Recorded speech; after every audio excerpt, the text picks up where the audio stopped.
समस्त सुंदर साथ जी को प्रणाम। हम आज एक ऐसे सद्गुरु की गाथा सुनेंगे जिसे सुनकर आपको परमात्मा की प्राप्ति हो सकती है। आज से लगभग 450 वर्ष पूर्व मारवाड़ प्रदेश के उमरकोट गांव में विक्रम संवत 1638 में एक बालक का प्रकटन हुआ। आज यह उमरकोट पाकिस्तान में स्थित है। विक्रम संवत 1638 आश्विन मास के शुक्ल पक्ष की 14वीं तिथि को मारवाड़ प्रदेश में श्री देवचंद्र जी का जन्म हुआ। मारवाड़ प्रदेश के उमरकोट गांव में श्री मत्तू मेहता के घर श्री देवचंद्र जी का अवतार हुआ। उनकी माता धर्मपरायण श्रीमती कुंवरबाई थीं।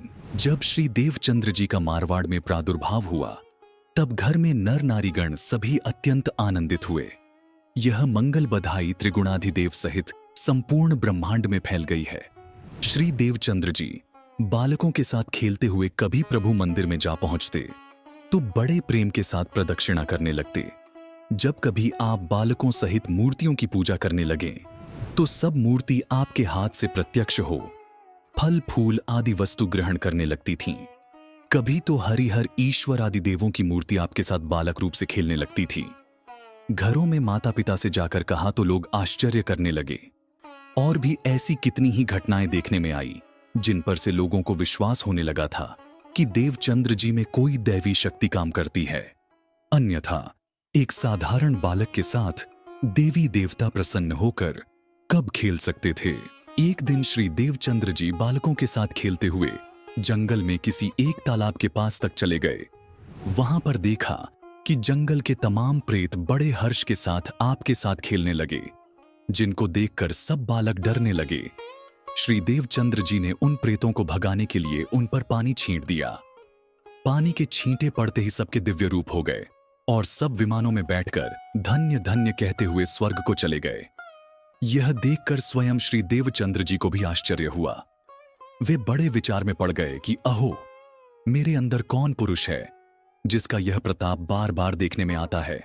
जब उनकी आयु 11 वर्ष की हुई तब से उनके मन में ऐसे विचार आने लगे, मैं कौन हूं, कहां से आया हूं, मेरी आत्मा का प्रियतम कहां है। श्री देवचंद्र जी उमरकोट के आसपास विभिन्न स्थानों में जाकर पूछते कि परमात्मा कहां रहता है, जिसने सबको उत्पन्न किया, वह सर्वश्रेष्ठ परमात्मा कहां है। कुछ संत महात्मा कहते कि वह प्रत्येक प्राणी के शरीर में विद्यमान होने से संपूर्ण संसार में व्याप्त है। ऐसा सुनकर उनकी समझ में आया कि परमात्मा तो अति निकट ही है।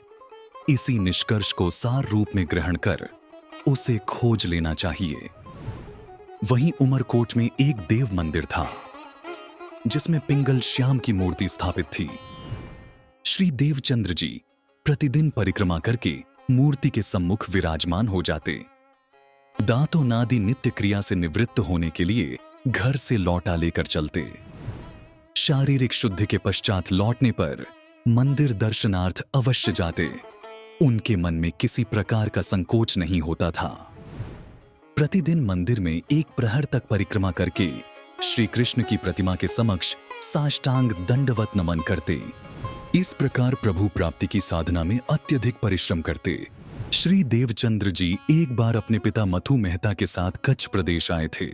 वहां उन्हें कई संत महात्माओं का समागम और अनेक मंदिर देखने को मिले थे।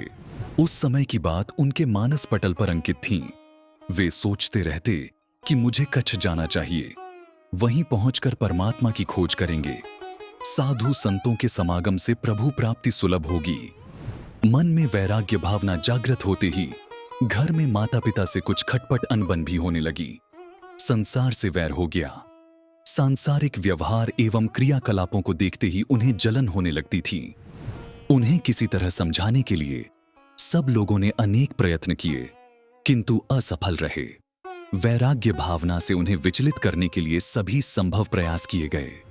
श्री देवचंद्र जी के मन में एक ही धुन सवार थी कि मैं किसी और देश चला जाऊं, वहीं पहुंचकर परमात्मा की खोज करूंगा।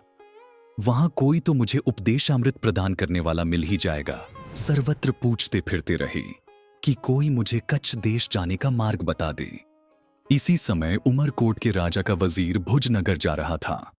खांडा विवाह की पद्धति के अनुसार वह राजा की बारात लेकर कच्छ जा रहा था। उसके साथ शीघ्रता से पहुंचने के लिए ऊंटों और बग्घी पर 200 लोग सवार थे। यह बात श्री देवचंद्र जी ने सुनी तो साथ जाने के लिए पूछने गए। उस वजीर से बातचीत करते हुए उन्होंने कहा कि मुझे भी कच्छ जाना है। तब वजीर ने पूछा कि तुम्हारे पास सवारी के लिए क्या है? तुम हम सवारों के साथ पैदल कच्छ कैसे पहुंचोगे? तब श्री देवचंद्र जी ने कहा कि हम आपके पीछे पीछे पैदल ही चले आएंगे। तब वजीर ने रोकते हुए कहा कि तुम हमारे साथ मत आना। उस समय श्री देवचंद्र जी ने विचार किया कि मैं इनसे क्यों पूछूं? बारात के पीछे पद चिन्ह देखकर अपने पांवों से चला जाऊंगा। घर लौटकर वे यात्रा के लिए सामग्री जुटाने लगे। थाली, कटोरा, छोटी कड़ाही तथा पानी के लिए लोटा भी रख लिया। कमर में कटारी बांध ली। पहनने के लिए कपड़े रख लिए। सब सामान पोटली में बांधकर तैयार हुए। उसी गठरी में खर्च के लिए कुछ पैसे भी रख लिए। प्रभु का प्रसाद रूप भोजन करके लेट गए। जब 4 घड़ी अर्थात 1.5 घंटे दिन शेष रहा तो बारात के लोगों ने प्रस्थान किया। इधर वह घर से निकलने की युक्ति सोचते रहे। साहस बटोर कर तैयार होते हुए घर से निकलने में कुछ विलंब हो गया। इतने में बारात के सवार निकल गए। फिर भी वे बारात के पीछे गंतव्य की ओर चल पड़े। बारात के साथ पहुंचने के लिए वह शीघ्रता से चल रहे थे। मन में विचार था कि दौड़कर उनके साथ हो जाऊं। वे सवार थे और यह पैदल साथ साथ पहुंचना कैसे संभव था? इस प्रकार चलते चलते रात्रि हो गई। मरुभूमि में रेत के अतिरिक्त कुछ दिखाई नहीं देता था। ये किससे बात करते? कोई भी तो वहां नहीं था। उस मरुभूमि में लोगों के चलने से बनी हुई राह भी नहीं रह पाती। हवा चलने से पद चिन्ह मिट जाते। चोरों का भय होने के कारण 1-2 व्यक्ति अपनी रक्षा नहीं कर पाते थे। इस प्रकार का असुरक्षित मरु प्रदेश है।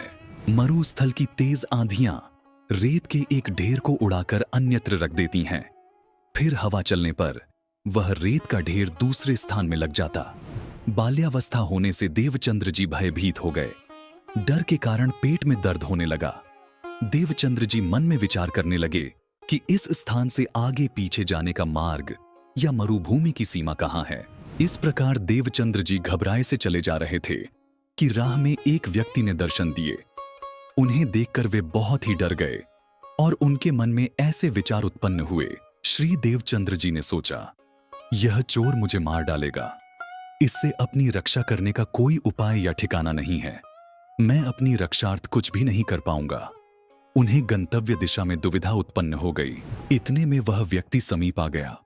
उससे देवचंद्र जी की भेंट हो गई। उसके स्वरूप को देखते ही देवचंद्र जी सहम गए। वह पुरुष देवचंद्र जी से इस प्रकार बातें करने लगा। मानव देहधारी वह दिव्य पुरुष सिपाही वेश में था। उसकी कमर में कटार व तलवार थी तथा मुंह पर दाढ़ी एवं हाथ में बरछी थी। ऐसा सिपाही स्वरूप उस आने वाले पुरुष का था।